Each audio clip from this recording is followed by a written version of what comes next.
Hello and welcome back. I am Connor. I'll be your host for tonight, and I'm joined here with Joe. How are you doing, Joe? Very good today. This is going to be the first game of preseason. I'm very excited. Yeah, we're playing League of Legends tonight. Our league team is going to be going up against Clark University, and they are second seed in the bracket. This is the start of the bracket, so very exciting stuff we have here tonight, and we're going up against the seventh seed, I believe. I think so, yeah. So we're playing on PBE. It's going to be all new for these players here. We've gotten a little bit of practice in on the PBE. New patch, preseason, sorry. But it's kind of interesting what they did to everything with the preseason going forward. And I think that we're going to see, one thing's for sure, we're going to see a lot of tanks. Yeah. I'm assuming there's going to be a lot of tank-type characters. And I even heard, looks like the first ban hover an Ivern. That's an Ivern hover. That is incredible. I think that's definitely a legitimate hover, I believe. Yeah, I think that's legitimate, banning out Yuumi, though. Yeah. But, I think we're going to see a decent amount of tanks come out. I know SNHU's been practicing a couple pocket picks, which we might see come out pretty soon. But, yeah, I think that tanks are probably in the meta right now. I know Ryze is pretty good with Roa coming back. I'm excited to see what's happening. Yeah, along with tanks getting that buff, we also see mages, or specifically late game mages, with the Roa getting a buff as well. And I feel like that's kind of to counteract it, because those mages without Roa would kind of just be, sitting duck against mages there, or tanks in the late game there. 100%. So, those who don't know, Roa is a new item that got added. It used to be in the games called Rod of Ages. Yeah, Rod of Ages gives you scaling, a lot of scaling. Yeah. Magic, damage, mana, and health. Yep. And those are some interesting bans we have coming out from both of these teams here. We have Yuumi, Karthus, and Silas from SNHU. And we have Hecarim, Seraphine, and Ornn here from Clark. Very interesting bans. I think Hecarim is really, really strong right now. I would agree. I think another notable mention is Jarvan. Ooh. And we have the Tahm Kench. I'm pretty sure we can flex that a couple of ways. There's obviously, fasting Senna bot lane, but I feel like Tahm Kench could also go top lane. I heard that Calvin might have been practicing Tahm Kench, so I think that's definitely a good pick. Yeah, and I think Tahm Kench with the new tank items is very strong. Yeah, 100%. Oh, and a Draven coming out. That's very interesting. Haven't seen a lot of Dravens, but I wonder if he's good this patch. I think you wouldn't really think about it that much of him being good, but late game he does create like around 1,600 damage. So he doesn't have that much tank buster, but he has damage overall. Yeah, definitely. And Janet coming out as a decent anti-engage champion. It looks like they may be trying to stop SNHU Blue from drafting something too hard engage. Yeah, Janet's also going to provide that cover for Draven to kind of peel for him. Yep. Get people or tanks off of Draven, because that's what we're going to see. Probably, maybe not many bruisers, not many assassins. We could see bruisers. I think the tank buster bruisers like Camille, Fiora are going to be pretty strong into these tanks. So we could see a return of those tonight. But that Senna is going to come out. It's probably going to be a fasting Senna bot lane with the Tahm Kench. But we could just see something like a Pyke picked here from SNHU. I don't think Pyke would be. Yeah, I don't think he would be the worst. I was hearing our support player, Pancake Man, talking about a little bit of a funny build where you build all health items and then you get the new scaling Heartbreaker item, which was a bit funny. But it looks like Clark's going to be picking either Zach or Sejuani. I think those are both pretty good picks, especially with Moss Stomper, one of the new jungle pets coming into this game. Zach is really, really, really good right now. With Moss Stomper, you're right. I think it's very big into getting his early game off the floor. And it also, he's a tank. He scales with those items. Yeah. That Poppy is going to be banned right after the Zach pick. A true counter to Zach is going to be taken off the board there. One thing that I'd like to point out about SNHU Blues team is that you actually don't know what the bot lane comp is going to be. All three of these champions can be flexed a decent amount. You know, Yasuo can be played mid and ADC into this comp. So I think this is going to be extremely interesting because they could even theoretically put Tom Kench top and have Senna with like a Pike or something, as you mentioned before. So SNHU has a lot of versatility with the way that this team comp is structured. I have a feeling though that it's Tom Kench top and Senna Yasuo. Actually, it could be Yasuo mid lane. I don't really know though.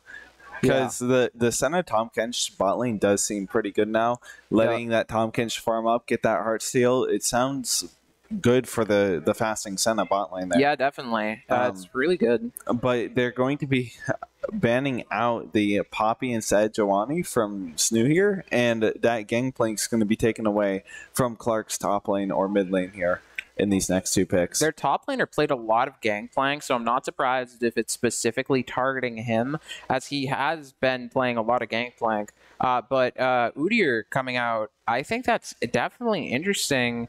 I wonder if that might be an Udyr top pick. Probably, because I don't see Zach being flexed anywhere. Yeah, that is probably Udyr top. And then the Syndra coming out maybe from SNHU here in the mid lane. I heard something about maybe Promo wanting to play Senna ADC. Not Senna, sorry, Syndra ADC. So kind of a toss-up. I feel like it'd be dependent on what mid lane matchup there is. I mean, regardless, I really like the looks of their team right now. I feel like it has the appropriate amount of peel and engage. Yeah. And generally playing kind of front to back or dive, I feel like it has that kind of go switch. I feel like Trundle is a great pick into this meta just because of his ult. Being able to both counter Zach and Udyr at the same time, I feel like Trundle is going to be a very high priority pick going into this season. Yeah, the Trundle definitely is going to take one of those tanks out from Clark University out of a fight, basically, with that armor stealing. Yeah, 100%. The Fizz lock-in from Clark is going to finish this draft out here for these two teams. I think from the looks of it, it looks like Syndra mid, Yasuo Senna bot lane, but we could see really anything here. Yeah, definitely. It could be very interesting once we get in game and see where these people are actually going. But looking at Clark's side, I do like the looks of their team in general. Trundle isn't really a true tank. He's kind of in the middle, bruiser tank, juggernaut, if you will. But I think overall Clark does have a little bit more tankiness, and they might be able to play front to back a little bit better. And they do have an assassin Fizz. It's going to be interesting to see him kind of weave around in team fights, or even if he just plays the pick role kind of purpose as a normal assassin. I'm interested to see how these two teams play it out, but we are going to throw to a quick break before we get into game here, so we'll see you then in a few minutes. See you then.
Hello, welcome back. We are going to throw right into game here. Going up, SNHU on the blue side here. They don't have the strongest early game, but they will definitely scale with this Senna, this Yasuo, this Syndra. Very, very prominent scaling champions here in the meta right now.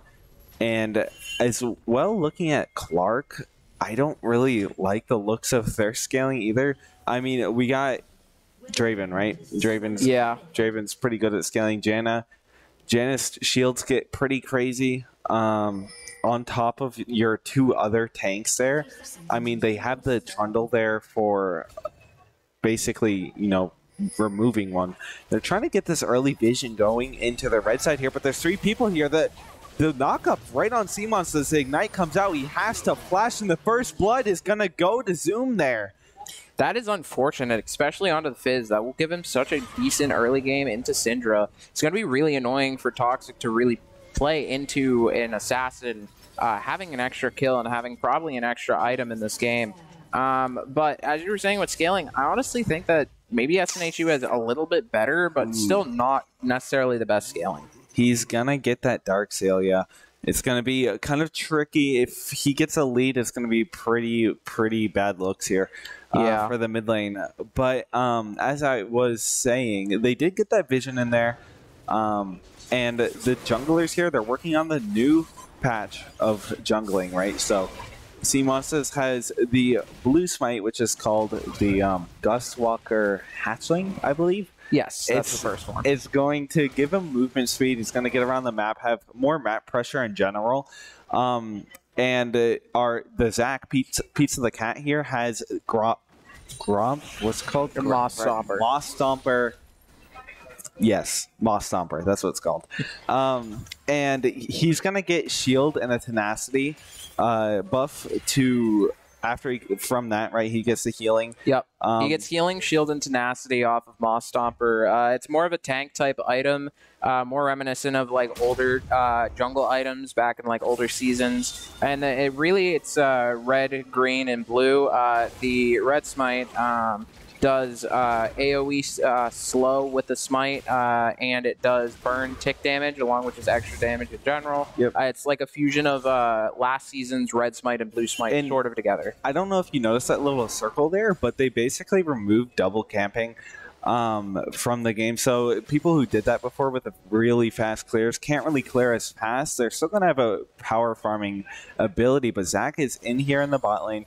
He is not, barely spotted there by Chroma. They know, and the E comes out, the Q lands, but it's not going to be enough to really secure anything there. Shakespeare just gets a little bit of damage there, but it's going to buy them a lot of pressure here in the bot lane. They already have the prio. They're going to be able to push up a little bit more. But top lane also has a prio here, but no vision. iHeart Grew is going to actually just barely dodge that there. Pop his ghost, pop the E, is going to try to run out of here. Stun C-Monsters, but he gets stunned there in the bush. It's not going to be enough. C-Monsters is going to get that kill there onto iHeart Grew. A very big gold lead here on C-Monsters compared to Pizza Cat right off the bat there.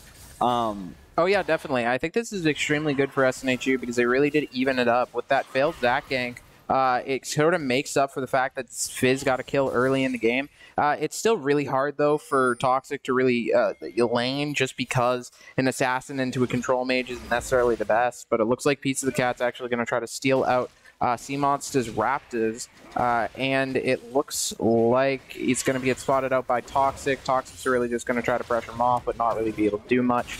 Actually engaging, this might be a bad spot.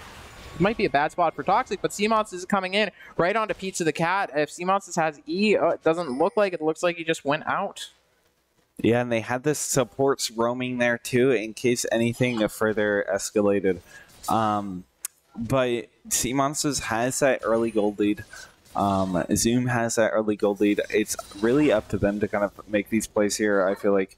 And if Zoom does happen to make those plays, he's going to get those Dark Seal stacks. So I feel like if they want to really skew this towards themselves, Clark has to play for the early game.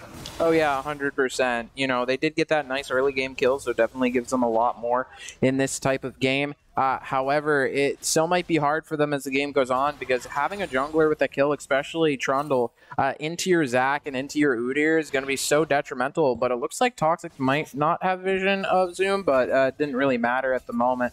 Looks like CMONS's might have gotten spotted out by that ward. So it looks like Shakespeare is going to be playing a bit passive into this lane, realizing that there is a possible gank. Yeah, I love that ward there that Clark had in that deep bush there.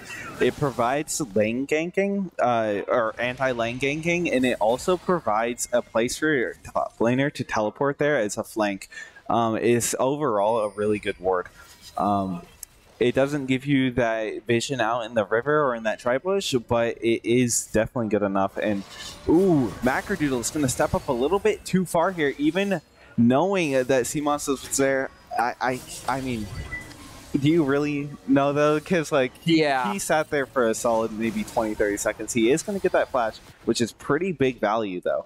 Yeah, definitely. I think one thing to look out for in this game is SNHU's bot lane. You know, we've seen Proma's proficiency with using Yasuo in this game in past games before. So it is something to watch out for. But Chemtech Drake is now available. So Chemtech Drake got re-added into the game after the whole debacle in Season 11. And it now gives you tenacity and healing and shield power, while the soul actually empowers all of the plants around the map, that being Blast Cone, Honey Fruit, and Scryer's Bloom.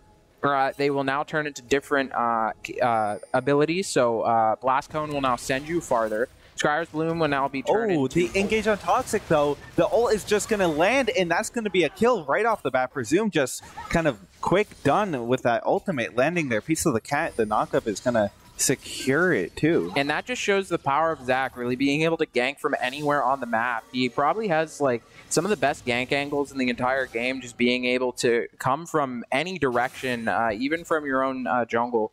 But as I was saying before, the camps got buffed. So Scryer's Bloom now leaves wards at 1 health and gives your team movement speed. And also the Honey Fruits now give you a permanent shield. It will stay on you until it basically gets broken. So yeah, Chemtech Drake is now something to watch out for in these type of games. Yeah, and I don't think it's going to be Soul this game, so I don't really have to worry about that because it is the first Drake here. But this first Drake is going to give them shielding power and tenacity, I'm pretty sure. So they had that prio on the bot lane. They are going to be able to get that early dragon out onto Clark. But Rift Herald is spawning on the other side of the map, and SNHU does have that prio to be able to go look for that Rift Herald. CMONS is still in the bot lane, maybe finishing his rotation here, but he also could look at a gank and in the bot lane. And I think the blue or the Gustwalker might be in order to kind of counteract the pressure that Zac provides from just being able to gank from anywhere off screen. Oh yeah, definitely. It's a very good item. It's probably one of the better jungle items.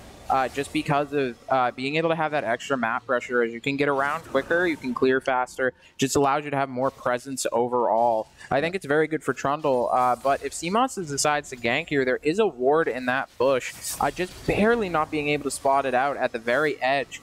So I wonder if this might be a failed gank for CMONS as he tries to push up here. Well, if you remember, Macrodoodle does not have Flash. They got that last time. Macrodoodle does not have Flash, that is a good point. But they do have Exhaust on Shakespeare here. I think he's really just waiting for their bot lane to kind of get a little bit too hasty and take a trade here. And if they do, CMONS can pop out there and secure maybe a kill. But they are starting to step up here. Pizza the Cat is on his way. This could be a very interesting skirmish. Yeah, definitely. If Pizza the Cat is coming down, along with maybe Zoom, but Zoom does get spotted out by Control Ward, but looks like there's going to be a fight in the bot lane. Looks like CMONS will go in. Yasuo has to be stunning 2 people. Pizza the Cat does come back in to get the kill on Chroma. It looks like CMONS is going to be disengaging right now along with Pancake Man, but Toxic will be able to stun out Zoom before anything bad happens, dodging the Fizzle just perfectly, but CMONS is really low in this fight and does get picked out by Shakespeare. Oh, that is very bad to sit there for 30 seconds and then die. Yeah. It's extremely unfortunate because you lose so much farm during that. If you notice, CMOTS is on probably a better clearer than Zach, being Trundle, is a down 10 CS, so that's not really a good look. But CMOTS definitely can make it back up in this game, as he does have a kill. Now, Zach also has one, so this is going to be tough. Yeah, it's kind of weird, though, how Pizza the Cat just kind of knew. I guess he sensed it. You know, his spidey sense of jungler spidey sense. He went down there to the bot lane. It's kind of a lucky guess, honestly. I don't think they saw sea monsters, but they could definitely guess if he wasn't top lane, he's probably bot lane, because he would have looked for that Rift Herald with that pressure there in the top lane. For Trundle or for Zach in general, it's probably just best course to gank bot lane. It's kind of hard to gank Tahm Kench. He's very tanky, so it's going to be difficult, especially when you don't have a lot of damage. So ganking top and mid is really what he wants to do anyways, and I think that seeing that Sea Monsters was not on Rift Herald allowed him to really spot out that play. For sure, 100%. But now they have Clark has Prio in the top lane. It's probably soon to just kind of be neutral here. I don't think. I mean, both laners here. It's kind of just a stalemate. They're both tanks. They both have their summoners for offense and defense here to just kind of get out of any situation too. But the Rift Herald is up. The junglers should be coming up here, and we already see Sea Monsters here with that pressure. He's already here looking for something. Schwartz has that pressure. He's probably trying to bait iHeartGrew to take a trade that might be a little bit too aggressive. Yeah, definitely. It's probably good for Sea Monsters to really just try to stay here. It's really good for Trundle to get this. And it looks like iHeartGrew might set up too far. Walking up a little bit too far, and it looks like Sea Monsters was waiting just a bit longer, getting iHeartGrew off guard. But that not coming out, the stun coming out, but Sea Monsters does get the pillar, but iHeartGrew spell him. He didn't burn the ghost. That's weird. I thought he would have had to burn ghost to get out of there, but the pillar, I think, just got completely negated by the CC immunity there. Yeah, but it looks like maybe Pizza the Cat is sitting in bush, possibly to try to catch out Toxic. This is a really dangerous situation, you know. Toxic is already a death down, but he is even on CS. But Zoom just has overall map control and damage. Looks like Toxic might be able to get out here, pushing Pizza the Cat into his own tower. So that is very good play by Toxic. Yeah, he dodged that E there from Pizza the Cat, and there wasn't really much Zoom could follow up off of. He could throw out a raw ultimate, but it wasn't really guaranteed to land there. And you're really looking for results when you're playing with risky plays like that. And yeah, definitely. The Monsters as well was right around the corner there on his rafters, so he could have easily rotated up and turned that into a very bad situation for Clark. But Clark now is on the dragon. I think, yeah, they have vision of it, but they're just going to walk up to this Rift Herald here. And we see Schwartz. I think he's pushing the wave right now. He's going to get this. Actually, he's just going to leave it there in case they want to actually just take out iHeartGrew. And they're walking down to the Rift Herald now. And this is going to be their compensation. But Pizza the Cat trying to look for Toxic in the mid lane. If he did find that, they would be able to roam up there and maybe stop them. But not going to get anything out of that. Toxic just really being an ungankable presence here in the mid lane. Yeah, definitely. I think it's also a good play for SNHU to really go for that dragon, but it looks like Pizza the Cat might be coming down, maybe for some sort of gank. This is going to be really hard, though, as not a lot of other people are up as far as they need to be into this, but EQ coming out, stunning them completely. Senna comes through. Chroma is doing a decent amount of damage, but Pancake is caught sort of out of position, having to go into alcove. That's just unfortunate. Yeah, I did not expect them to be able to connect that there, but Pizza the Cat just, with his ultimate, was able to buy so much time and split them up there. Pancake really had no place to go other than backwards into that alcove, forcing him into Zoom. Yeah, definitely.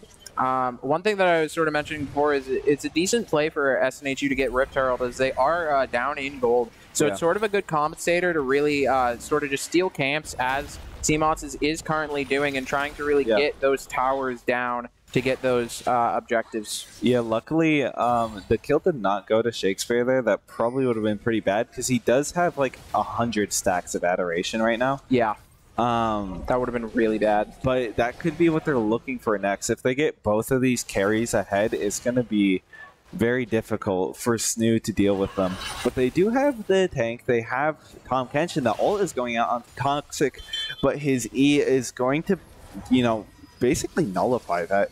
Yeah, definitely. Syndra is a very decent anti-engage champion, along with really just being able to pick people with the QE or WE combo that she has. So it's going to be hard for Fizz to do a lot into this matchup. It's just kind of annoying in the early game as Syndra kind of has a hard time and can get bursted down really quick. Looks like they're going to try to shift the bot lane over towards the mid lane now and put Zoom in the bot lane. I think this is probably a pretty good time to do that after they took the bot lane there. Tower, and now we're going to see SNHU mirror this and just have the more pressure in the mid lane with more people, more bot laners. But we see Pizza the Cat walking into their jungle, taking that Hex Gate. Macrodoodle's working for Vision, and I think Pizza the Cat saw Toxic, but Toxic did not see Pizza the Cat. So Proma is actually unsafe here, farming those minions. He has to W the ult. He goes for the flash and is just able to flash out. That was very unfortunate. Getting the flash off Yasuo is such a big thing because Yasuo is such a playmaker into this team comp that it's definitely good for Pizza the Cat to really get as many summoners. Oh, there's the ult. Oh, but the ult. He saved it, and he's going to try to secure the kill now on Proma. Just barely does. Pizza the Cat is very low, though. The teleport comes out from Schwartz. They have all the players down here in the bot lane, and they have the 400 gold shutdown that they could get on Zoom, but Toxic's working his best. He has to execute, and he's going to get that 400 shutdown. That is going to be big on Toxic. That honestly was very well played by SNHU. I wonder if that was actually probably better for them. Even though they were able to kill Chroma, SNHU got 2 players, and it looks like there is going to be a fight in mid lane. So, Seamounts is going to be able to get the pillar on Shakespeare. Syndra will use stopwatch, and they will also be able to kill Macrodoodles. Oh, but Syndra will die. That's so unfortunate. Yeah, luckily it's just going to go to Macrodoodles there. That is pretty optimal for SNHU because they took out Shakespeare there and he lost a lot of his stacks. Yeah, 100%. It was very, very good. But looks like Schwartz might be getting traded a little bit in top lane. Yeah, I think his teleport got canceled. But iHeartGrew has pressure now in the top lane. And he has that teleport. It's just, I mean, it's hard to fight Udyr when he in general, really. He always has ult, right? Whenever you're trying to fight him. And now he has that Mythic Jack show. It's going to be a lot of pressure earlier on after he's built that. But in the long run, Schwartz will have more health with Heartsteel. Because once you have Heartsteel, it just takes a few seconds in combat with someone, and then you auto-attack them, and you get that permanent health. So, in general, that incredible pillar, that was such a good pillar, and it's going to secure a kill for himself there. Sea Monsters with that pillar is big, and they have this pick now on Clark, and their top laner is... That was amazing. That completely turns this objective around for SNHU. They can't contest anymore, but I think Schwartz smells a fish in the bush over here. Zoom just waiting around, looking for if any squishy targets are going to come towards him, playing that assassin role, the pick role there. But he's not going to find anyone. Just go back to his regular duties, farming this bot lane wave. Yeah, definitely. That was amazing. That timing to be able to get the pillar to stop the blast going there is so tight to be able to react to. Honestly, might have been a read by Seamonsters, really thinking that Macrodoodles wasn't going to do that before he even did. But Chroma's getting a bit unsafe here with Zoom in the bush. It looks like Chroma is going to back off before anything bad happens, though. Right, he's not going to push into that pressure zone there. After you get towards the river, it's really unsafe to kind of push further than that when you're in ADC. You really want your mid laner to be down there. And I think that's what they're looking to do here. After Toxic pushes out this wave, they're going to just switch Chroma and Toxic maybe But actually, the Rift Herald is up. If they look for just not spreading out and group up here, which is what you want to do when you're behind, they could get the Rift Herald. Yeah, they could definitely get this objective, which would be such a good play for them. They are a little bit ahead. It's Baron. Oh, it is Baron. Just spawned. Yeah. But SNHU isn't actually behind in this. It might feel like they are because they weren't necessarily doing good in the early game, but things have really changed. It looks like on the top lane they're just going to be trading out a little bit back and forth. But both tanks are just two health juggernauts, so they won't really die. Mm-hmm. And with this mythic that Ighheart Grew has, he has more sustain or more resistances the longer he's in combat. So you want to take these short trades here, which is exactly what Schwartz is doing. But Pizza the Cat, looking for that knock-up on Toxic, is going to find it. He takes a lot of damage, but so does Shakespeare. He's not going down thanks to that Janna Zoom already in the backline. Looking for Pancake, is going to find it, pops his Zonias. He needs someone to peel him here, but CMOS is making it difficult. He is going to be able to stand his ground here under this tower, though. Yeah, that was very unfortunate for SNHU, losing 2 players in that engage there. Not really realizing the counter engage potential of Clark. Mm-hmm. For sure. And really, it's a difficult situation to be in. They're going to try to siege this mid lane, but they don't have a ranged auto attacker really to do a lot. And walking up to see monsters under that tower is probably it's a pretty bad idea. Yeah, definitely. Not really good idea to dive a Trundle.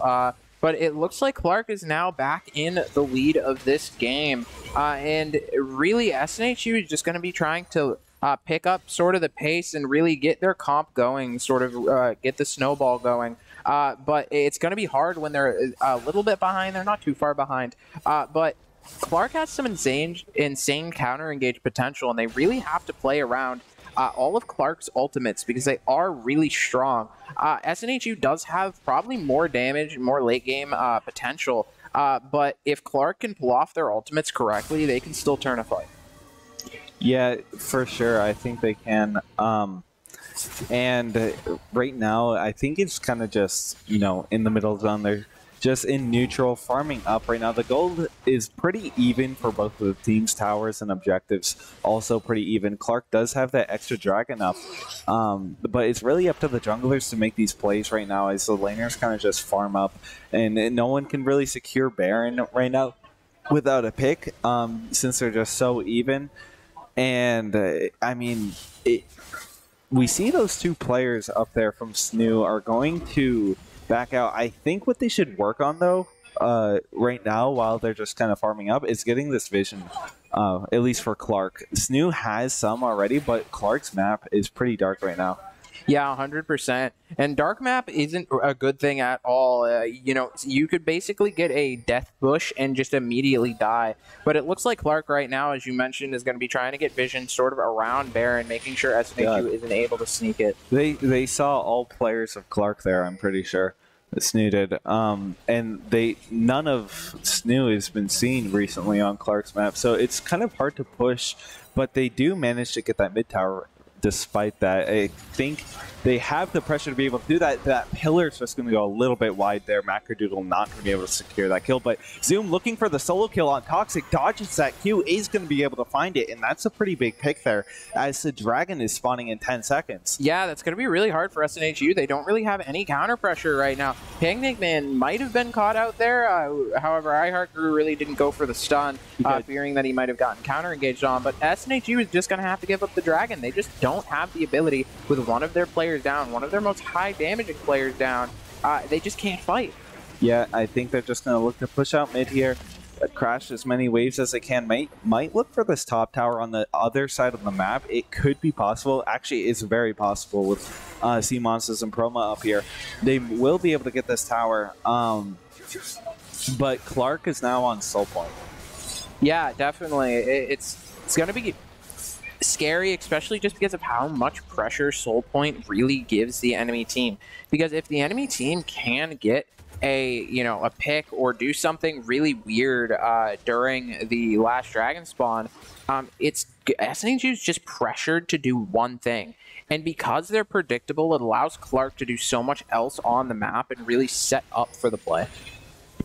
Yeah, I agree. And I mean, you can even do things like trade Soul for Baron, even, and it's gonna be really hard to work around. And if something happens, some kind of pick they look for, which they have the ability and tools to do, it could result in a Baron and Soul, which would be devastating. Yeah, that would be honestly the worst thing possible. But Baron is up right now, so Clark might want to push their advantage a little bit, as it looks like they are going to be setting up both teams around Baron.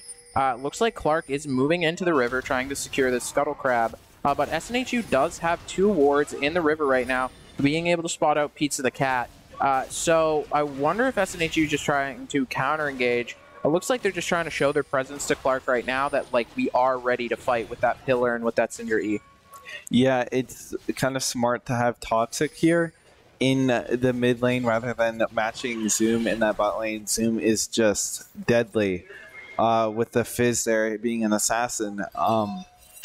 But I think it's... I mean, it's going to force Chroma here to match iHeartGrew. In some way or another, you're going to have this offset where someone who has to match someone who they really don't really want to is 100%. It's really hard to position anyone against Fizz in the side lane because Fizz can kill all of SNHU's like big carries.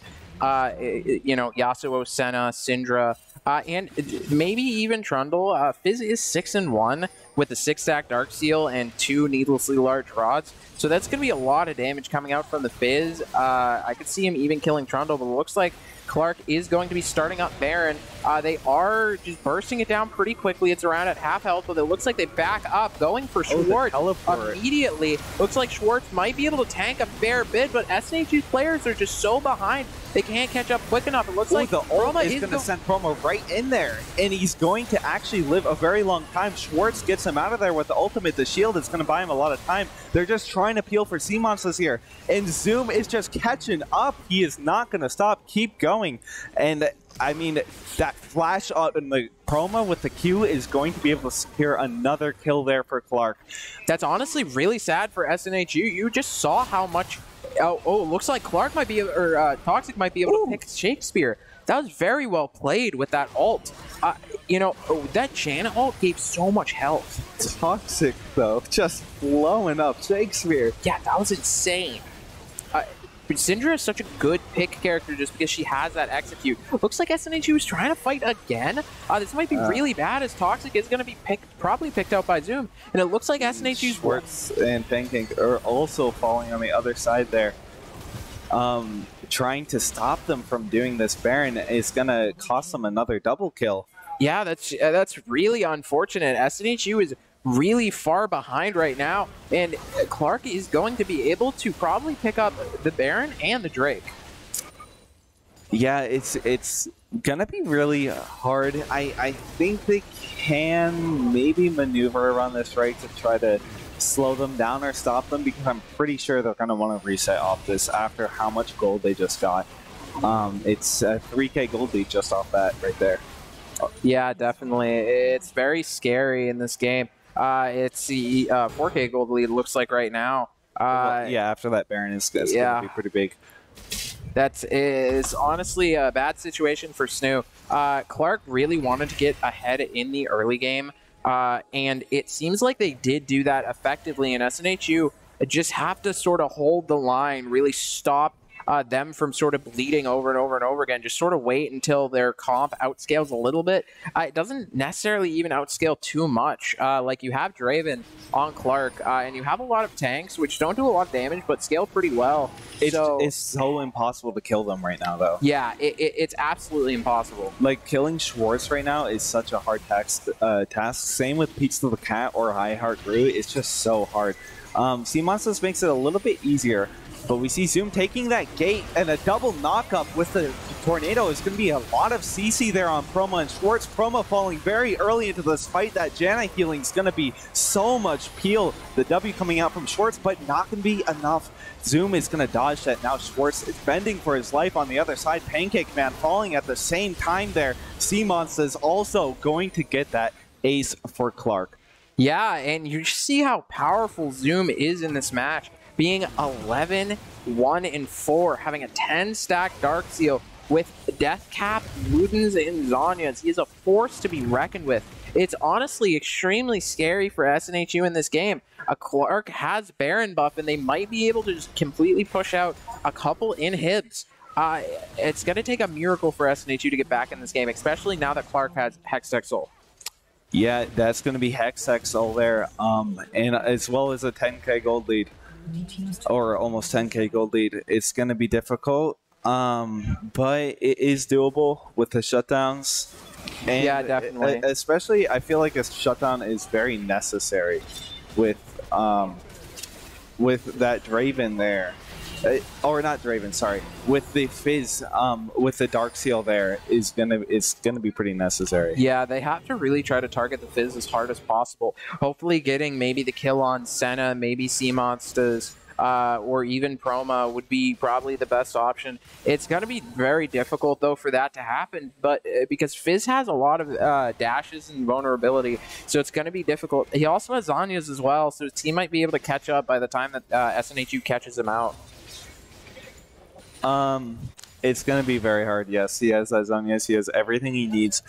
And now he's built that Medjai's. It's going to be even more dangerous, especially since 2 of his abilities is your entire health bar right now. Yeah, 100%. It's going to be hard for them to also zone him out. There aren't a lot of CC abilities that you can use on Fizz with SNHU's team comp, just because of Fizz having that invulnerability dash that he can use, which will also do insane amounts of damage. Yeah, they've been trying. It's just the CC is very reactable.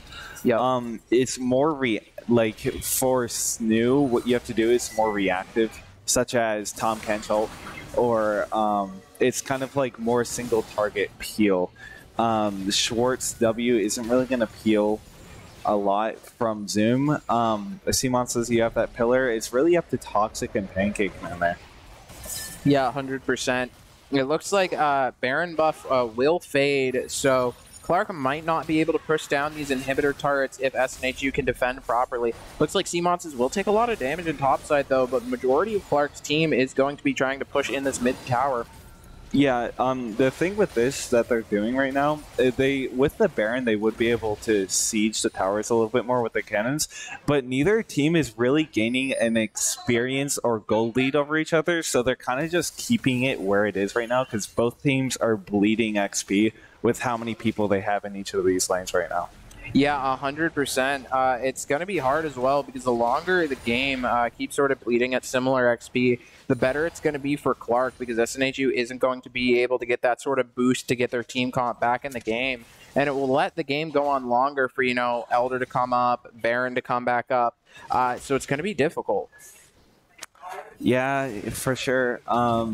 And we see it, like, Clark can just kind of farm up whatever they want right now, both jungles, all lanes. SNHU could kind of look for a solo target in a mid lane, or not mid lane, side lane here. But it's gonna be hard, especially since the people that want to go in the side lanes are just so unkillable, like Zoom or iHeartGroup. Pizza the Cat doesn't really care about XP. Macrodoodle, Shakespeare, they could care less. But it's really those two that want their XP, and they're getting it. They're level 17 right now. Yeah, it's going to be hard, but as mentioned before, if SNHU can get a good shutdown onto Zoom, they might be able to get back in the game, or at least be at a point where they might be able to pull off some type of miracle play with maybe multiple Syndra Suns into a Yasuo ult, something like that. So it's gonna be hard, but it is possible. It's very possible. I think they kind of just have to trade what they're losing right now. And it's really hard to do that, especially with the pressure that Clark is applying. And one thing that they have been able to keep up is their vision. Their vision is very good. Same with Clark, and you can see that all of their vision is around the objective that they currently want to do. Both sides, that bottom side there is dark for both teams. Yeah, definitely. It's going to be difficult because Clark is just able to take the Baron. SNHU opt to not really fight, believing that they are too far down. Maybe hoping that they'll be able to stop this onslaught, this tower siege by Clark, to maybe get some XP and stuff, just sort of farming up to try to get back in the game. Yeah, it's hard, and now they have that Baron again. They can just continue to siege. That's kind of what they've been waiting for. But another like QE like that from Toxic could definitely secure a lot of damage here. Shakespeare's already looking pretty low. Same with Zoom. They're just going to opt to back off or reset here. They probably have gotten a lot of gold off of how much they've just farmed, and they have that Baron buff gold as well. Yeah, definitely. It's going to be something to watch out for. Because yeah, they're going to, but I don't think they're really going to use it right now. They could, they have their lanes pushed right now, but it's really, they've already crashed up until their inhibitors. They're not really losing a lot anyways, and they're just going to reset for this advantage over them in the Elder fight if they want to contest Elder. Oh yeah, definitely. It's going to be hard for SNHU to really approach this. As mentioned before, Clark has decent anti-engage with Janna, and SNHU is going to have to approach them in this. So it's a lot harder for SNHU to do anything. Hopefully they can make some type of miracle play, though. As we saw, Toxic is doing a lot of damage. One QE takes like almost half of Draven's health, so if you can get a couple of those off, really just try to poke them down a little bit. But it looks like Pizza the Cat will go in onto Toxic. Toxic will be able to zone them off. Yeah, just looking for that cheeky engage there. If he could get it, that would be pretty good there for Clark. But luckily, Toxic has that E. You know, just unkillable again is very good about not avoiding those ganks. And they are just absolutely burning this Elder. It is dying so quickly. They have to engage soon. Another double knockup. Chroma and Toxic just immediately falling there. A lot of damage there from Zoom. It's going to be hard to deal with. Pancake Man doing his best to front to back there. Not going to be enough. Schwartz takes him in with that ultimate. The shield's not going to be enough, and that double kill for Zoom is going to be an ace there for Clark. This is really unfortunate for SNHU. This might even mean the end of the game. All of Clark's team is up. 3 waves are pushed, so they might just look to end the game as quickly as possible. SNHU isn't back for 25 seconds, so it looks like this is going to be it. Yeah, they don't really have any people to defend here, so it's just an open Nexus, and that is going to be game there for Clark. Game 1 of this best of 3 set. So yeah, both teams here, very, very big contenders. And I think, you know, that was a very strong showing there from Clark and SNHU. I'm really curious to kind of see what they do to turn it around on the next game. Yeah, definitely. I'm pretty sure it was just that Clark got ahead in the early game, you know. They were able to really stop SNHU from doing a decent amount. And SNHU's comp kind of just had to approach Clark's. And Clark's comp was good at anti-engage. It had Janna. It had even Zach ult as well, which is a good playmaker. And Zach could really just hop on the backline of SNHU along with Zoom and just pop Toxic, pop Chroma, all of their high damage threats. So it's really hard for SNHU to do a lot if they have to approach. But if it's the other way around and SNHU gets ahead, it's going to be hard for Clark to do a lot as well. So I feel like it was just a very sort of volatile team comp that Clark drafted because they were able to get ahead. Fizz was able to get on the back line. He was able to scale a bit hard due to that first shot or that first kill. And it's difficult for SNHU to do a lot when that happens. Yeah, it's definitely a very difficult game there for SNHU. But we are going to throw to a quick break here before we get ready to go to draft for the next game. So we'll see you then. See you then.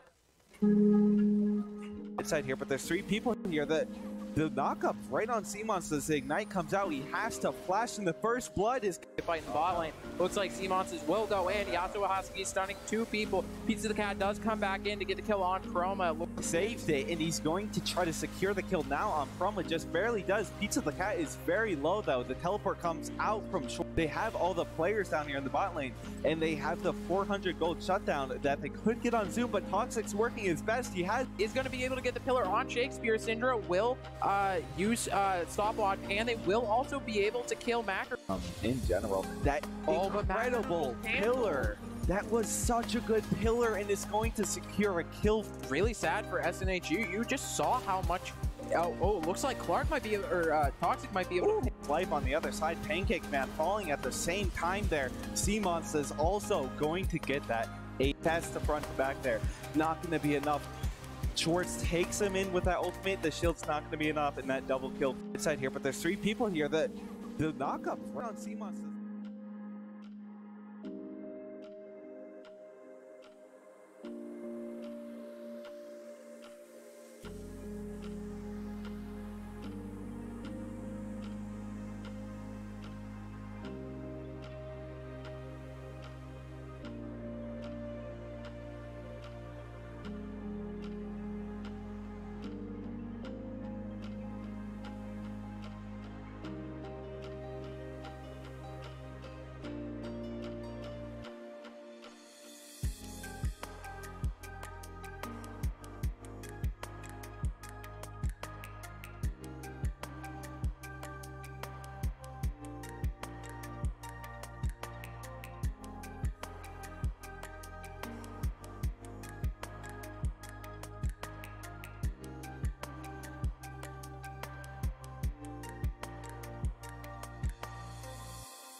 Hello, welcome back. We are going to get into game 2 here soon. Um, they're gonna be in draft here, and I'm curious what they're gonna run. Yeah, I think it's going to be interesting. I don't necessarily know if last match was any fault of Snooze. I feel like they were a little bit uncoordinated in a couple of their plays, but not too much. I feel like it was just a very volatile Clark draft, where if Fizz got ahead, he could really just get onto the back line with complete ease, and Jana had enough Annie engaged that Snoo couldn't really get onto their back line. Yeah. So hopefully they'll draft something a little bit better, maybe some easier chance to sort of dive onto that back line. I think Trundle's definitely good, but you have to walk through a lot of people. That is kind of hard. And Syndra's more of a poker in this type of situation. Obviously, they can catch someone out with a QE, but it's difficult when you don't have anyone to follow that up because usually one Syndra QE won't pop someone. I think they needed a little bit more single target stun. Yeah. Just like a stun, like you're stunned, right? Yeah. Maybe I don't know who would do that. I guess Udyr would do that if they picked it jungle. Yeah, definitely. I think Udyr is probably a really good jungle right now. Maybe they'll play Hecarim if it gets through, which is kind of an if. I also know that CMonsters plays a bit of Rammus, and Rammus can kind of just R onto the back line for free. It's so tanky and can just stun the back line. Yeah, Rammus would be good into controlling that Fizz, I think, too. Yeah, Rammus is really good, but SNHU also might just look to ban out the Fizz. Fizz was such a devastating character in the comp, and it's so hard for a lot of toxic characters to deal with that. Obviously, you can pick like Xerath and, maybe just like poke him down from too far away for the Fizz to do anything. But like even then, it's still hard. If Xerath get caught out even a little bit, one Fizz R and jump on him, and Xerath's dead. So yeah, and we're gonna see that Fizz immediately get banned out there. And Clark responding with that Ornn ban. Honestly, I've been hearing Schwartz actually playing a lot of Urgot, so I think that banning out Ornn might not be the worst decision, but Clark is going to ban out the Hecarim. I feel like Hecarim's probably just right now maybe the best jungler in the game, just like early preseason. Not 100% sure, but Hecarim looks like a high prio pick. Sejuani, I also feel like is really good front to back type character. Can also stop a lot of engage from Clark, which I feel like Trundle doesn't really have the ability to do. Clark is just kind of going to send it back with their draft, going Draven Janna again. Yeah, Hecarim is pretty strong, I feel like, in this preseason. But yeah, a very similar ban from Clark and Draft. They have that Draven Janna. That Janna provided so much anti-engage and so much healing for their team.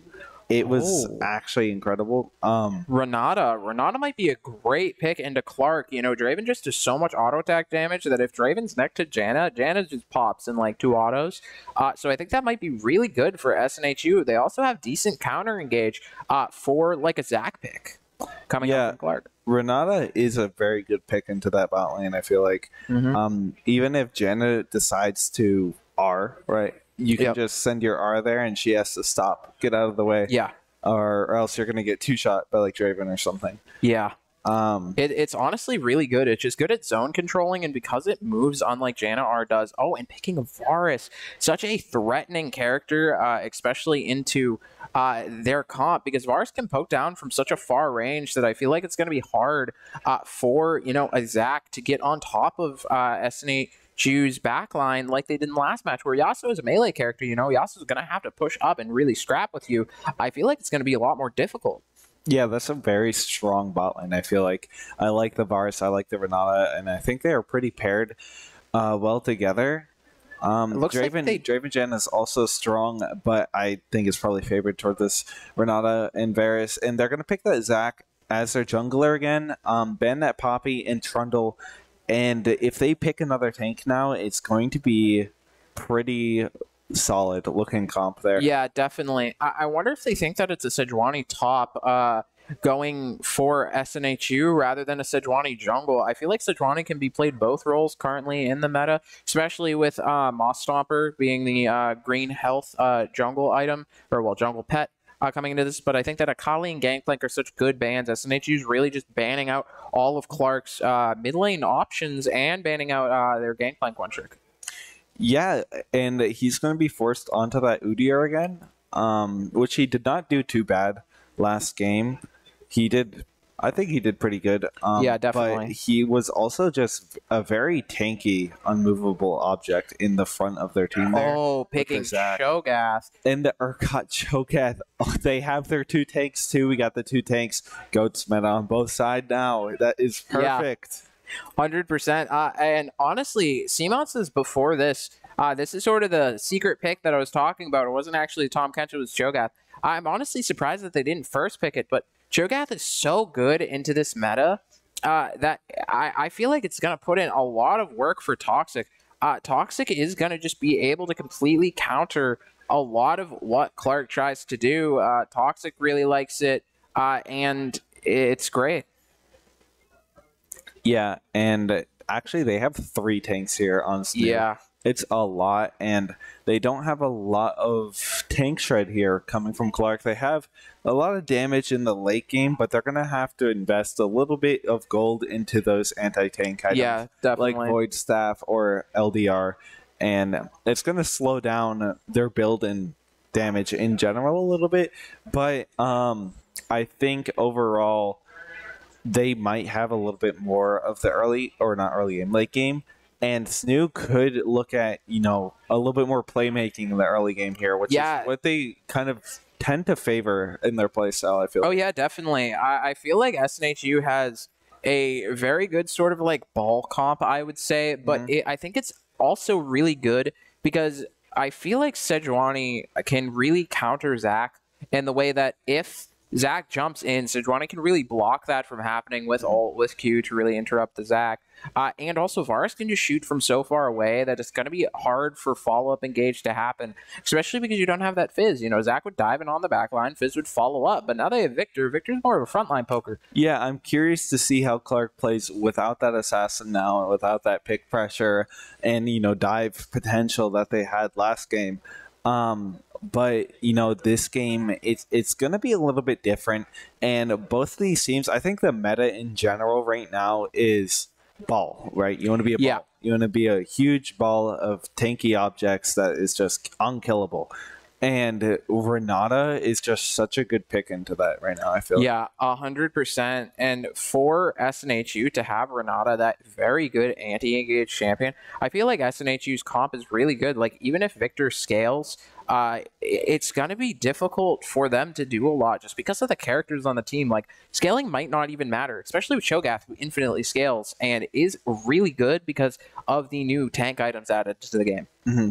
And I think both the support picks are actually snipes, right? Like into the new meta. I feel like both of them are very good for this new meta of having these tanks and just front to back kind of composition. But we are going to throw to a quick break before we get into game here. It's going to be a little bit of a wait, so we'll be right back.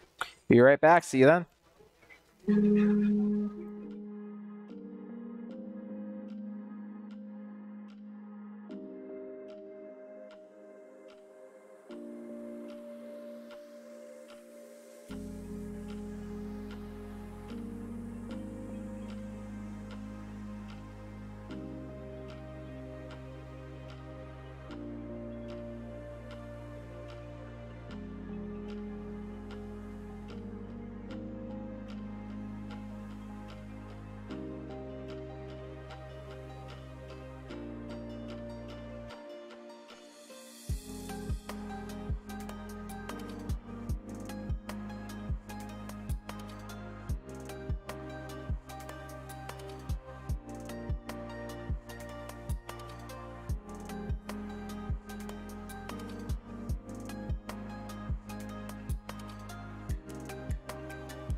And we're back.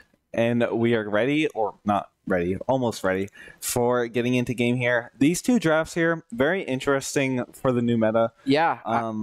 What do you think? I was talking to you a little bit before this, but my main idea is that it's just so hard to get on SNHU's comp. You have Renata, you have Varus ult, you have Sejuani Q. It's going to be so hard for any of Clark's players to aggressively engage this that like Zach's just going to have to wait in the backline. But SNHU has so many abilities and cooldowns that they could just throw out to any engage coming into them. That's going to be hard. And SNHU also has good engage with Urgot and with Renata ult. You know, it does move. So I feel like SNHU has a better comp, even if Victor can scale. Yeah, you have to play very reactively here if you are Clark, especially their jungler. It looks like a pretty hard game to play Zach in. Yeah. But for sure, I think they have the early game here for SNHU. And you know what? With the Heartsteel changes, they might even have this late game too with Toxic on the Cho'Gath. Yeah, definitely. It'll be interesting to see how this works. And without them that much damage, they might look for kind of anti-engage here. Pizza the Cat just flying through here to the red buff. Little does he know there's 5 people in that, boys. Did they not see that? I think they saw that. Yeah, oh, he's throwing that Q. Oh my God, Did he what not is see the happening? Q? Oh my God. Oh, run, Pizza the Cat. Schwartz going around the side. A big knockup on 3 people, no. but Schwartz in the wrong place, the wrong time. Gonna have to flash out of there. The E goes on Toxic. Might be another flash. Big knockups, though, from Toxic. Is gonna secure so much CC score. iHeart grew, taking a lot of damage there. Oh my God. It's just an all-out scuffle right now. Schwartz almost died there. That's such a scary situation to be in. You really have Shakespeare just sort of sitting there, just poking people down. That was honestly really bad for SNHU. Minions are coming back, but it looks like everyone's going to have to back. Zoom looks like he's going to be staying for a couple waves, but junglers are going to be late onto their buffs. Yeah. Well, Pizza Cat won't, but CMOS as well. It's going to be very hard. CMOS, or all of SNHU is really stalled out right now. Yeah, 2 laners there are already there. They're going to have a little bit more pressure. Zoom's going to have to pop both those potions to be able to have the same amount of health as Toxic here, but Toxic is Cho'Gath. Zoom might be working a little bit more lane pressure in the early here. Then he is just going to have to dodge those Q outs and play a little bit safe, working with less health here. iHeart grew somehow. Oh, he used his teleport. But let's look at the damage control here. The summoners actually weren't that bad. We only saw Schwartz use that flash there. Other than that, it's just kind of getting to lane late there for a lot of people. Yeah, it's just mostly getting to lane late and losing that little bit of XP advantage. That's something to be really scared of, though, because in this bot lane, if you have Clark at level 2 first, it's going to be a bit scary because Renata doesn't necessarily have, unless they started Q, doesn't necessarily have a lot of the counter engage onto Draven. Yeah, and it doesn't really seem like a lot like the XP lead, but it is going to be a lot of pressure in the long run in this early game until you get to like level 6, because you're unlocking these abilities as you go.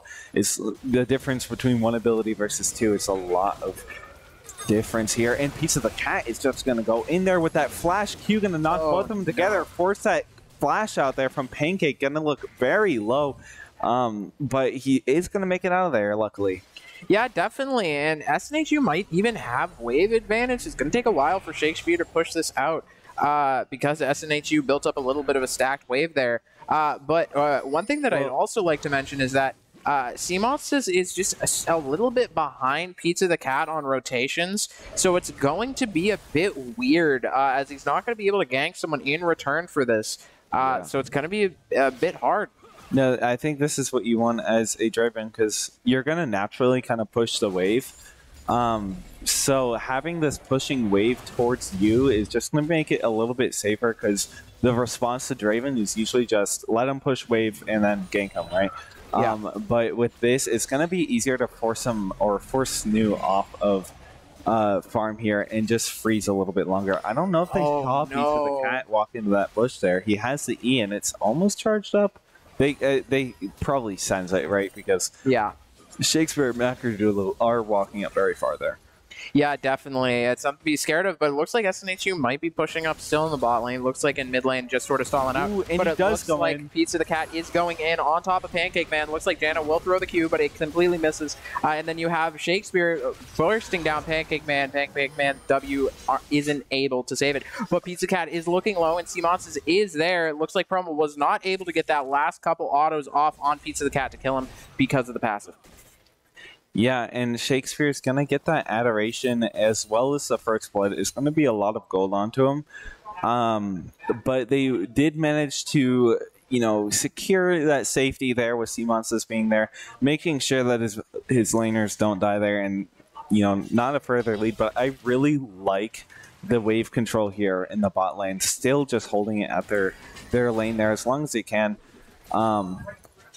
Yeah, definitely. It's going to be very good for Clark's bot lane. Getting Draven ahead is something to... It's just really good. Draven does a lot of damage and is probably their best tank shredder on their team. Victor can also do a lot, but he's mostly a nuke-type character who wants to pop those squishies as much as possible. So Draven being ahead in this is really good for Clark's team. Yeah, and... Normally we'd see them, they're just checking the bushes here to see if they actually back. I think we'd see a little bit of relief pressure from the jungle there to stop that from happening. But they're just going to take what they push there and back. But now it's Promo's chance to farm up. He's going to actually get to be able to farm here at the expense of getting back to lane later after if he resets there and the dragon's up. So he probably does have to reset, but he will be able to crash that minion wave almost into the tower, I think. Yeah, definitely. One thing that I would like to mention is just how good Toxic is at farming right now. You would think that Cho'Gath would get poked down early into Zoom, but it's not really looking like that's going to happen. He's doing a very good job farming, and C-Monsters was there, I believe, did lose the scuttle, but SNHU is doing a decent job trying to stay in this. Yeah, and Zoom is naturally, I think, going to have that pressure there. The Cho'Gath does do the damage, and it's going to be a little bit later in the game. I'm wondering what he's going to build here. It's a lot of choices, but he does get that Q engaged. Going to poke Zoom down there to half health. A very good trade there for Toxic. And naturally, he has that sustain, so he might not have the prio until he gets trades like that, which was beautiful. But he will have the sustain there from his passive, which gives him health and mana from killing minions.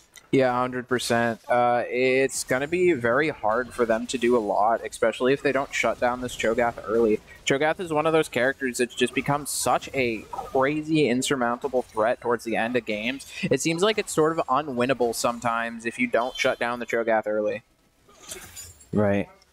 And in these other lanes here, it kind of seems like top lane's a little bit even. Schwartz did opt for that call, but he will quickly be able to pick up that Kindle Gem boots and refill. Toxic has to flash out there from that. He is going to be a lot of pressure there for Zoom, and now he's going to be able to push this wave and have the prio to maybe move around the map a little bit, or even get a reset off. That's sure what Toxic is going to do. They have the prio in the bot lane too. Since they are a little bit ahead here, they have that vamp. Both people have their vamp scepters, so they have the sustain. But Shakespeare has those two long swords, and they're going to start this dragon now. We see C-Monsters now. He's going to rotate up to that Rift Herald, maybe trade out both of these objectives. And Schwartz does have the prio to be able to walk down there. Yeah, definitely, and it's a very good play by Clark to not let SNHU get this Mountain Drake. That would be utterly terrifying if SNHU's super hyper tank comp got something that makes them even tankier. It's a very good pickup for Clark, but SNHU looks like they are going to be trying to trade it down that Rift Herald to maybe get that gold lead back. Only 1,000 gold down right now, which isn't a lot. But C-Monsters being able to pick that up might be able to swing the pressure of the map in the opposite direction. Pizza Cat does get spotted out by a pink ward right now. Yeah, he's just going to walk into their jungle here a little bit further since he... Well, actually, we saw C-Monsters take that Rift Herald here. They might try for a dive. It looks like And maybe that SNHU might get 6 by the time that. Yeah, it doesn't look like they're going for the dive, but SNHU is about to hit 6 pretty soon, which would make it impossible for a dive to even happen. Looks like Clark will just crash the wave under tower and let Shakespeare and Macrodoodles back. Yeah, Toxic getting that river vision there is going to be pretty important for these, back and forth games. I feel like Pizza the Cat, just both these junglers really just, I feel like, want to play mid and bot. Those are the 2 lanes you have to pay a lot of attention to. But, we're actually going to see Toxic roam down with the Cho'Gath here. I'm curious to what he's going to be able to do. They do have that pink ward there, and they're actually just going to get the reset. You might just have to walk back here. But also, another thing to note is the variety that we have in the dragons now, right? They have that Mountain Drake. If SNHU got that Mountain Drake, right, and it happened to be a Chemtech Soul with the 3 Chemtech dragons, that's a lot of tenacity, a lot of resistances too as well. Yeah. In this new patch, if you get that Chemtech Soul and you get below 50, you have 10% less damage and you have 10% more healing and shielding. So, yeah, it's honestly really terrifying to see. Chemtech Soul, I would say, isn't necessarily the best, but I think it's definitely decent, something that you are going to want to pick up. Yeah, and when you have these tanks that kind of want that, it depends on really how much or what kind of tanks they are. If they're HP scaling, you might want the Ocean Soul or the Mountain Soul there. Just having the flat health there with the resistances all the way through rather than 50%. But, bruisers now that might look to go into these tanks are definitely going to want that Chemtech Soul.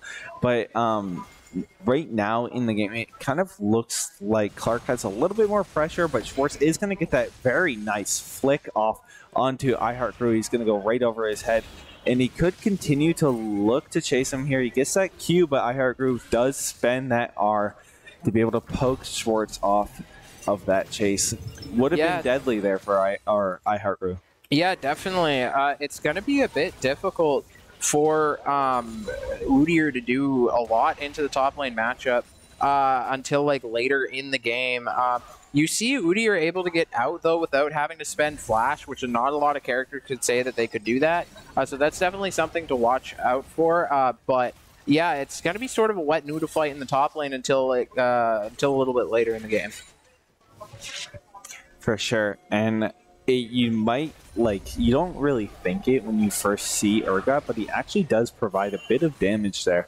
But Seamons is working around this tri-bush. Pizza the Cat in the bot or top lane is going to work with his own gank and maybe get Schwartz there. iHeartCrew is going to get that kill. That ult goes a little bit wide there. The flash forced out by Macrodoodle. He is going to have to Q, but Chroma is going to pick up that kill on Shakespeare, and he walks towards them. I think he had flash to get out, but he is going to fall to Promo, losing a lot of stacks. I think this is pretty favorable for SNHU, especially since they have that Rift Herald. They're going to crash that. Yeah, this is definitely a lot of gold. This is definitely going to be really good because all the gold's going to be picked up on Chroma, which is one of your highest damage threats in this game. So being able to trade out, I feel like, is a better prio for SNHU, especially because Drake is about to be up in 25 seconds and they have bot prio. So it looks like maybe Pizza the Cat is trying to steal some camps in Seamons' blue side. But right now it looks like they are going for a gank on Zoom, but Zoom has to flash out. Yeah, Zoom not going to fall there. Just they have all their people that they need already in the bot lane here. For the dragon respawn, I don't think Pizza the Cat is going to make it there in time. So they might just trade 1-for-1 dragons here and both have a dragon in them under their belt. It's going to be Infernal for SNHU. Honestly, I feel like both of these Drakes is more just denying the other team from getting them, you know? I feel like Infernal Soul is good on SNHU's team, but definitely not as good as Mountain Soul would have, or Mountain Drake would have been. So, yeah. Oh, but it looks like the chem planes are starting to bloom. This is going to be very interesting as Chemtech Soul gives you 10% resistance and 10% extra damage when lower than 50% health. And that is going to be really good for SNHU's team because they are so tanky that like Cho'Gath has like 3,000 health. He still has like 150 with 10% damage reduction and 10% more damage. That's absolutely insane on SNHU's team if they can pick it up. But also good on Clark's team. You know, you have Zach, you have Udyr, which all benefit from that. So it's definitely pretty much going to decide the game. Right, both teams are going to want to pick it up here. It's kind of, I think it's a cool dynamic how they both have those Drakes here. And both of them kind of synergize with the Chemtech Soul as well, because you got the resistance side on Clark and you got the damage side on SNHU, which the Chemtech Soul gives both of those for the 50% there. But they do have this prio here. Toxic roaming down is going to just quickly yell at Pizza the Cat, walk back to his lane, tell him to get out of their jungle there. Get out my house. Just screaming at Pizza the Cat right there.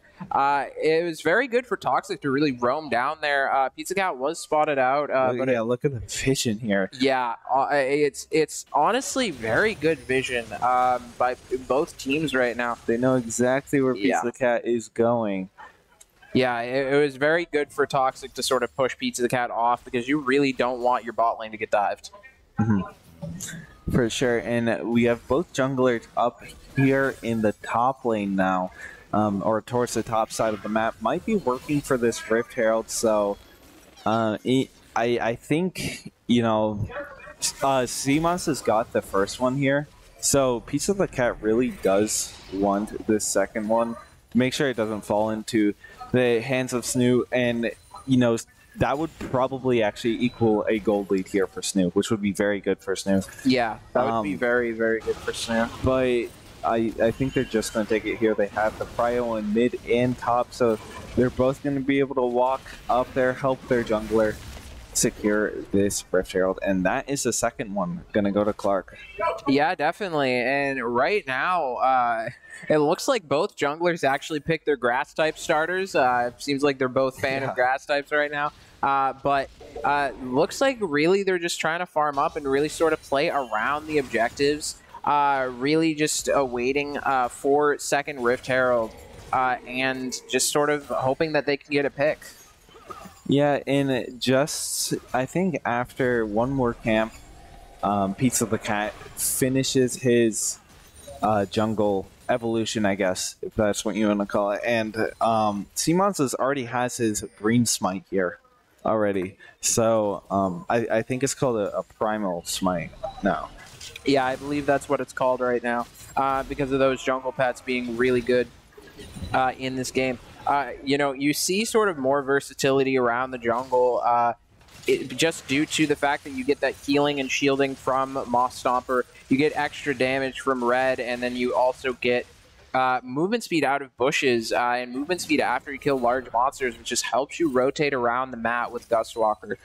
So it honestly allows junglers to do a little bit more, even though double camping was taken out and counter jungling is a little bit harder now with that 10% damage reduction. Oh, did they push that to this patch? They have? I think so. Okay. Yeah, I'm pretty. I might be completely wrong though, but I know that was something that they were intending on doing. Okay. It seems kind of like iHeartGrew is going to be able to zone Schwartz off of a lot of farm here. Same with Shakespeare. Both of these laners securing a little bit of a CS lead, but not for Toxic. Despite being in that range matchup there, is going to prevail and almost match his laner there. And they might be looking for some kind of pick here in the bot lane before the dragon comes up. And maybe Pizza the Cat has a spidey sense because he is already walking down. But yeah, Pizza the Cat is already walking down, really maybe hoping to approach this dragon. One thing that I would like to mention, all of those... Uh-oh. They're all in this bush. Pushing up. Death Bush. Yo, the flash from both of them going to come out there. The ult is going to be canceled by that cleanse there. Trying to stack it, almost going to land there on the Proma ultimate. Yeah, that was honestly good to burn Shakespeare's cleanse. It's sad that the Varusol didn't hit up as that sort of counter CC that they needed to really kill it, stop Shakespeare, really catch him out. But it looks like SNHU will be picking up a Chemtech Drake, which is really good to get that tenacity on their team. It's going to be so hard for Clark to CC, but it looks like Clark picked up the Rift Herald instead. It's a race here. They are all running here towards the mid lane. Gonna try to stop them. I think that crashes. No, barely. God, just could barely get that. Not gonna have that crash again.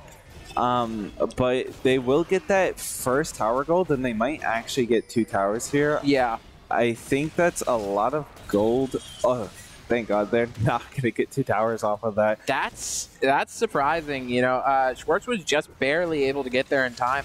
But yeah, Clark definitely has a little bit of gold in their pocket right now that they can spend. It's sad that they didn't get the second tower, but they were really able to trade something. He's just going ham on iHeartCrew right now. Yeah, right now. But that ultimate is going to chunk him down, so we'll actually lose the trade. I didn't actually realize how much Udyr second ult would do. It's crazy. iHeartCrew just has to walk up, press R1s, and he wins that trade. Yeah. It's honestly scary. Oh, it looks like Pizza Cat is in Alcove, a bit of Alcove Gaming. It looks like, wait, I wonder if, oh my God, that reaction time is insane. I wonder if Schwartz spotted out the pet. I'm not exactly sure if you can see them or not.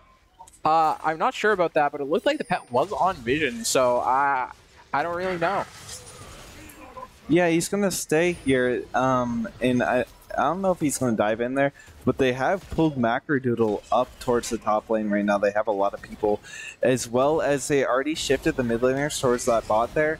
They're taking their own trades, and they have... Ooh, that was almost an incredible, but the knockup is going to go, and he's already on the other side, so that flip does not go anywhere, and iHeartCrew is going to get that kill. CMONS is charging into a lot of people here, but iHeartCrew does not really have the capability to kind of chase down there, so he is going to be perfectly fine. Yeah, it was honestly really hard for Schwartz to really defend that tower. You had 3 people on the top side, so it was just a bit of a numbers game, and that tower was at such low health. It's honestly hard to... It's just sad to get caught out there. Yeah, and, you know, Zoom kind of has to play this lane very weird. He just has to take every opportunity he has to poke down Toxic in his, like, 3 billion health pool that he has right now. Oh, yeah, definitely. It's going to be an interesting game so far. One thing that I would like to mention, though, is that the buffed plants from Chemtech Soul are actually on the map right now, giving you a longer blast cone and a lot of vision control, along with some permanent shielding from those stem fruits.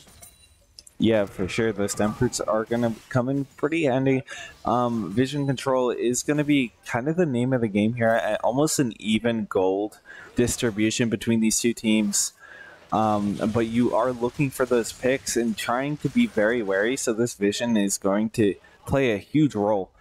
And we see iHeartCrew trying to put that ward down there.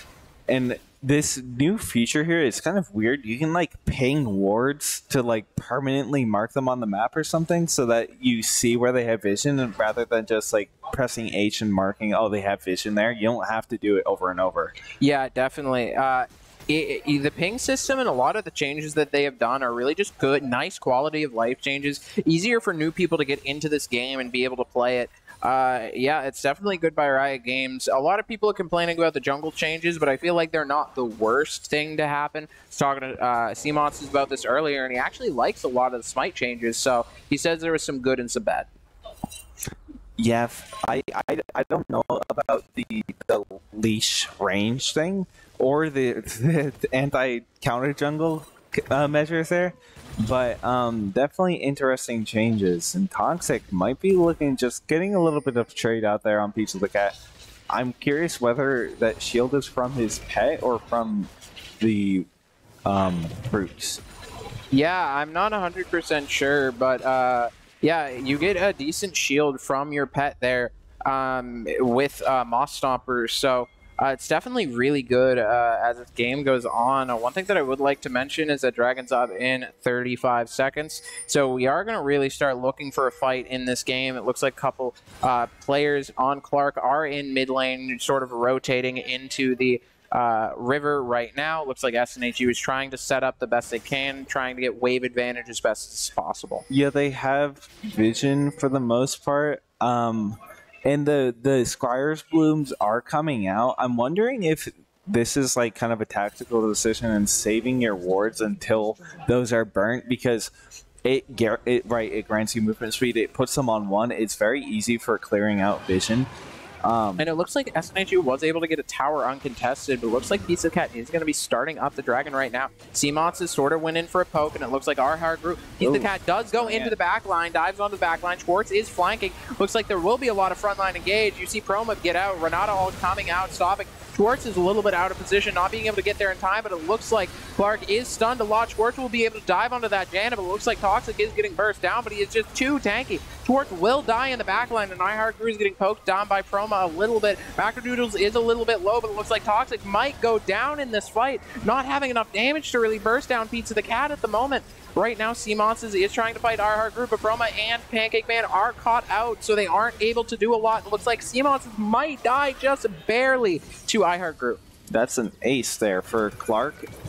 And that's a pretty big lead. They're all very low. I'm wondering if they can actually do this dragon. It looks like they can. They have Pizza the Cat, right? So he has the 2 mythic, basically. I mean, the Sunfire doesn't give you the magic resist anymore, but it does give you that burn, and it's kind of crazy. Yeah. Especially with Jack Shell. Yeah, you have Zach's passive healing. You have the Moss Stomper's Courage, which is the passive from Moss Stomper. You have the new Tank Mythic, which gives you stacking armor as the fight goes on. And then you have Sunfire, which is basically the same, just without the magic resistance. Still having that burn, just a little bit less damage. Yeah, so I didn't really get a chance to check out Jack Shell in practice tool. I just played it on a PBE? Yeah, PBE, Lilia top lane, right? Yep. So I don't know if it continuously drains. I think it just drains once. Yeah, it just really pops that one drain, but you will get that stacking armor, and you will just keep that for the rest of the fight, which is really good. The drain only happens once, which is a little bit of a downside, and a lot of people saying the item might not necessarily be the best compared to Heartbreaker, but it is still very good for those characters that want to keep fights going on and on and on, like Udyr, who his entire character gimmick is just putting up shields and sustaining himself over and over and over again. Right. Yeah, and for both of these people, Zach and Udyr, pretty big mythic for them. These tanks are just thriving right now. I'm curious what mythic will go on this Urgot here. Right now, it looks like he's trying to finish his Titanic, and he has the Black Cleaver for anti-tank, right? And I think his W or Q provides a little bit of armor shred too. Yeah. So he does have that anti-tank there. But I haven't really given a lot of thought what mythic would be good on Urgot. I mean, previously he doesn't really take anything, right? Yeah, I would say it's a bit of a weird situation for Urgot right now. You still have Frostfire in the game, but it did get changed to its Season 10 version, going back to Frozen Gauntlet, which is sort of more just like proc on slow, so it's a little bit different. I'm unsure if it gives size, but it looks like maybe our Heartgrew will get caught out. It looks like they won't be able to engage on him though, just due to them not having enough damage. Yeah, and I think by the time all of the players got there, both teams would be on each other again. And with Clark having that goal lead, I don't know whose favor it would be, but it kind of seems skewed towards Clark. Oh, no. He's going to be able to land that knock-up and get the Q pull. Pancake Man already going to fall there. Has that res, but not going to go off. CMOS is now caught in the thick of things. It's going to get knocked up by that tornado there. It's going to survive a surprisingly amount of time, but it's not going to be long enough. He does fall eventually there, and peeling off Schwartz, it's going to be free game for Baron there for Clark. Yeah, this is going to be really hard for SNHU's comp to get back in it. It seems like just with Varus, they just don't have enough damage to burst down Clark. It's just hard, especially when Zach has Jack Show and 8 assists right now. Along with Udyr, who has 4 kills, it seems like they're just so tanky that SNHU doesn't have the damage.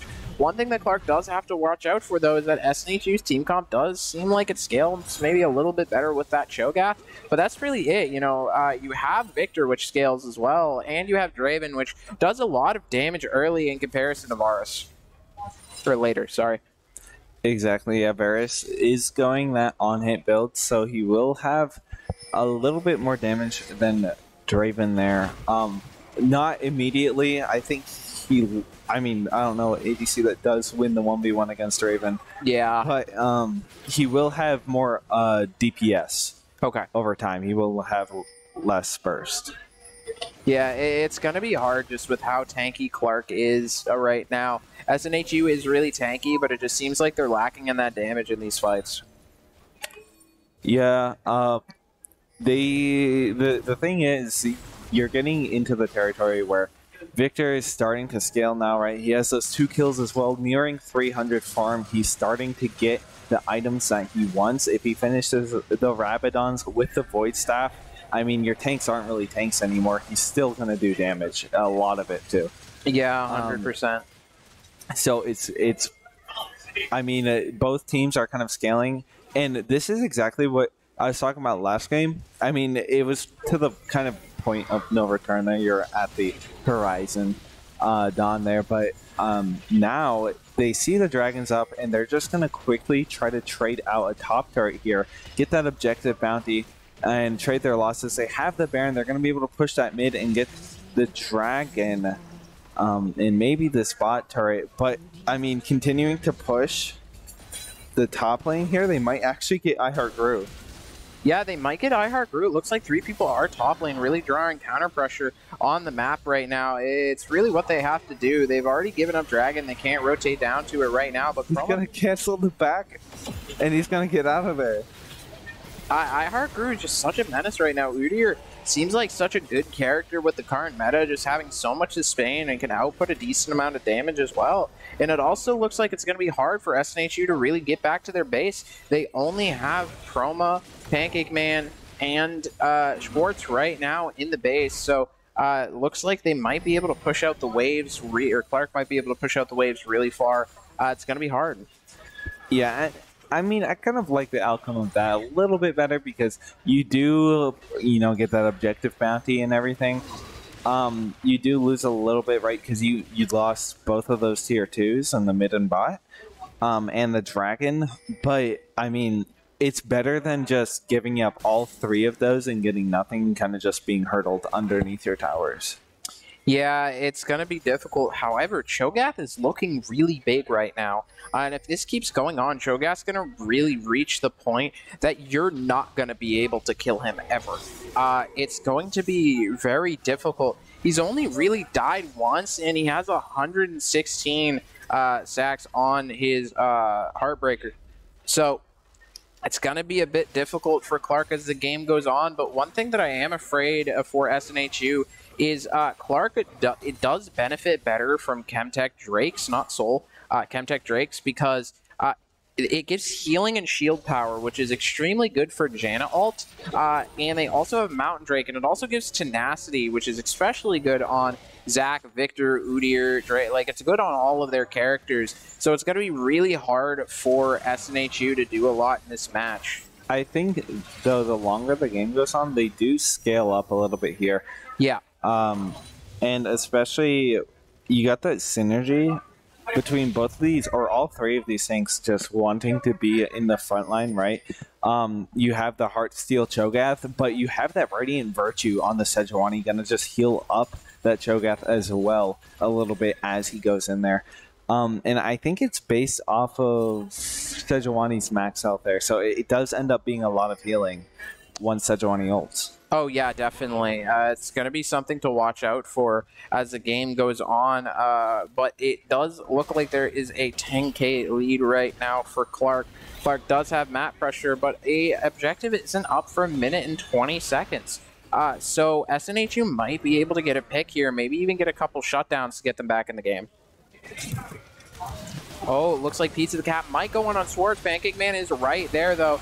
There will be a TP coming out, but Schwartz is looking a little bit low. Toxic might go in, but it looks like Clark is just going to be able to get out. But it looks like Macrodoodles was stunned by Seamon's ult, so they will be able to get a pick there. That is very good for SNHU. Yeah, I mean, they turned such a weird situation there into such a favorable one there. Oh, it looks with like the flash and ult, and another engage there. Pizza the Cat, I think, got ulted What did he just got out of there? That must have been the tenacity or something. The tenacity is honestly crazy. You know, you already have Zac, which is such a big character with Merc Treads, which gives tenacity. Probably has some runes that give tenacity. And you also have 2 Chemtech Drakes. That's going to be hard to CC him down, especially with Varus ult not lasting for a while. No, I think it had to have been Renata ult. I cannot come to believe that was a Varus ult that lasted that long just because of Chemtech Drakes there. I think that had to have been a Renata hook. Maybe it was a Renata hook. I was unsure, but yeah, it looks like looks like Clark is still going to be trying to set up for this Baron as best as they can. They don't really necessarily have the vision advantage. They have like a couple wards, but they are going to have to clear it. SNHU is getting their waves pushed in right now, though, so they don't exactly have prior setup to this Baron. It looks like, though, Drake is going to be up in 40 seconds, so I wonder if they're going to decide to do Baron or Drake. Yeah, it's going to be kind of weird because they have the pressure of Soul Point there, but the Baron is up, so it depends on how Clark wants to play this. The thing is, if SNHU does actually like secure a pretty good fight here, which they have the capability of doing, then they could easily turn this game. Especially with Toxic. Look how big he is right now. One thing that I'd be afraid of, though, is SNHU doesn't have vision. They just got vision in the Pixel Bush with that blue ward, able to get it out, and they will use the Scryer's Bloom, able to get that. But Pizza the Cat goes in. It looks like they will be starting to fight right now. Toxic is able to knock up Pizza the Cat. iHeartBrew will be poked down. Looks like no one in SNHU is dead yet, but they are getting extremely low from that Draven poke. Yeah, I did not expect Toxic's health to just vanish so quickly there. He has around 2,000 health left, and he just got healed up. Was that? Oh, no, they might be able to burst down the dragon too quickly, and it looks like Clark might just try to disengage. That is so unfortunate for SNHU, not able to get the dragon back. Yeah, they got that soul there. And now they're just gonna push out the mid here. Before, I think they saw their reset there. Oh no, they didn't. They're just gonna push out the mid lane with the soul here and just walk towards that Baron. This is honestly going to be really scary as SNHU just lost that last fight just due to that Draven. SNHU doesn't really have a good way to get on top of him or CC him to stop him from doing damage, and Baron is going to get completely burst down. Looks like SNHU is just opting to go for camps at the moment, realizing that they have no vision and can't really contest a fight. But this is going to lead to Clark snowballing the game even further. Clark is able to get back to that 10,000 gold lead, so it's going to be really scary. Yeah, they got that... They got that pressure there in the mid lane. They got the wave push in the bot lane. Top lane and bot lane both being fixed right now. But they're going to probably be able to, walk down these lanes and just start sieging. They got a pretty good 1-3-1, but they might actually just go all mid or 4-1. I think it's going to be a 4-1 here, especially with Shakespeare and Zoom. They just do so much damage. I think this meta with the tanks running that Leandries is just absolutely vital if you're going to play a mage.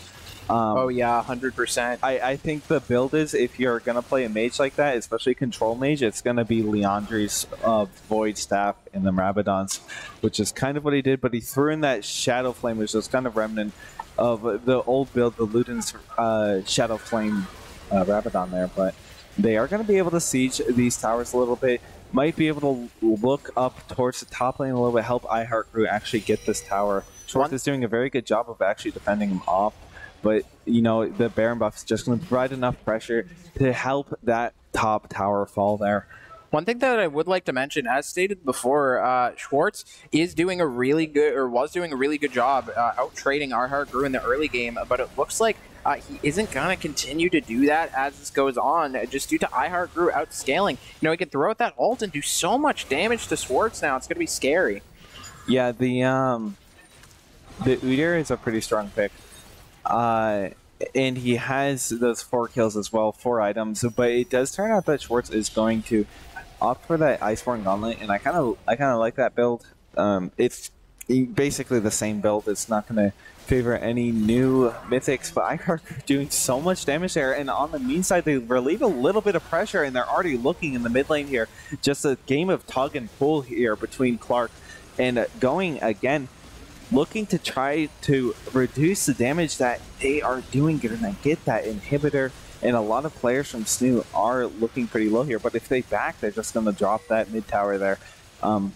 So this is exactly how you kind of want to play it as Clark. It's very hard to play against this. Yeah, this is honestly really hard. SNHU might, or CMONSTers might get caught out here, getting poked down completely by the Victor and Piece of the Cat. It looks like Clark is just going to be able to push completely uncontested right now, just due to iHeart Group completely being able to outdamage Schwartz right now. It looks like they will be trying to push for Nexus Towers, and it looks like they might be able to get it. They're doing so much damage, and there's just no counter engage by SNHU right now. Looks like Toxic is going to be able to get up iHeart Group, and it looks like Schwartz might be able to poke down, but Janna will ult. Schwartz will go in. Zoom is caught out right now. Looks like Schwartz will die, but you see Proma in the back doing so much damage, just completely being able to burst down Macrodoodles. And oh, it looks like Renata W didn't go through. That's so unfortunate for SNHU right now, and Toxic will be able to maybe get out, or just barely dies, and it looks like Clark is going to be able to burst down the tower and end the game. Yeah, that is going to be the set there for Clark University, taking this game against SNHU, dropping that Nexus turret. Is going to be a very hard-fought game against both these teams, and very well played as well. I really liked what we saw tonight, and I think both teams played pretty well. Yeah, I think both teams played really well, and especially in this new meta, no one really knows what's happening. Exactly, Preseason just released, so it's really a toss-up, and it sort of shakes things up, especially going into this top 8, which some teams might like and some teams might not like. So it's going to be very interesting to see how the games develop in the future. Yeah, for sure. I'm looking forward to, how this preseason actually pans out. But yeah, that is going to be the set for us tonight. Clark will take that win against SNHU, and that seems to be a wrap for us today. We don't have anything else. Tomorrow, we have Overwatch. Yes, we do have Overwatch. And is Modern Warfare 2 released on computers today or tomorrow? I think it's today. Today? Yeah. So, if you want to come down tomorrow, play some Modern Warfare 2, you can also do that. You can follow us on SNHU Esports on all socials, and we will see you later. Inside here, but there's 3 people here that the knockup right on CMONSTers. The Ignite comes out. He has to flash, and the first blood is fighting the bot lane. Looks like CMONSTers will go in. Yasuo has to be stunning 2 people. Pizza the Cat does come back in to get the kill on Chroma. Saved it, and he's going to try to secure the kill now on Chroma. Just barely does. Pizza the Cat is very low, though. The teleport comes out from short. They have all the players down here in the bot lane, and they have the 400 gold shutdown that they could get on Zoom, but Toxic's working his best. He is going to be able to get the pillar on Shakespeare. Syndra will use stopwatch, and they will also be able to kill Macro.